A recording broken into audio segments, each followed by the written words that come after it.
ஹalleluya.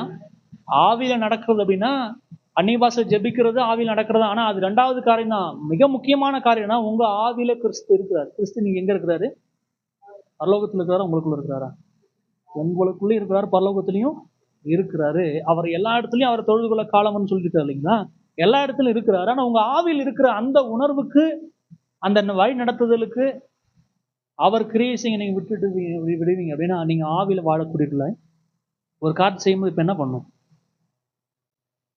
அதை யோசிக்கணுமா? இத்தனை பேர் ஆவியில வாழ போறீங்க. அதான் சொன்னேன், இது வரைக்கும் நீங்க ராஜ வாழ்க்கை வாழ்ந்து இருக்கலாம். ஆனா இன்னைக்கு உங்களை கர்த்தர் அழைக்கிறது என்னன்னா, அவர் அந்த ராஜா உங்களுக்குள்ள வாழுற அந்த வாழ்க்கைக்கு அழைச்சு இருக்கிறார். நீங்க வாழ வேண்டிய அவசியம் இல்லவே இல்ல. அல்லேலூயா. அதான் பவுல் சொன்னாரு, நான் கிறிஸ்துவினை கூட சிலுவையில் அறையப்பட்ட இனி என் ஆத்துமாவினுடைய மாம்ச உணர்ச்சி நான் வாழ போகிறது கிடையாது. அவருடைய உணர்வுக்கு மட்டும் முக்கியத்துவம் கொடுக்க போறேன். அவருடைய உணர்வுக்கு முக்கியத்துவம் கொடுக்கிறவன் தான் தேவனுக்கு பிரியம்.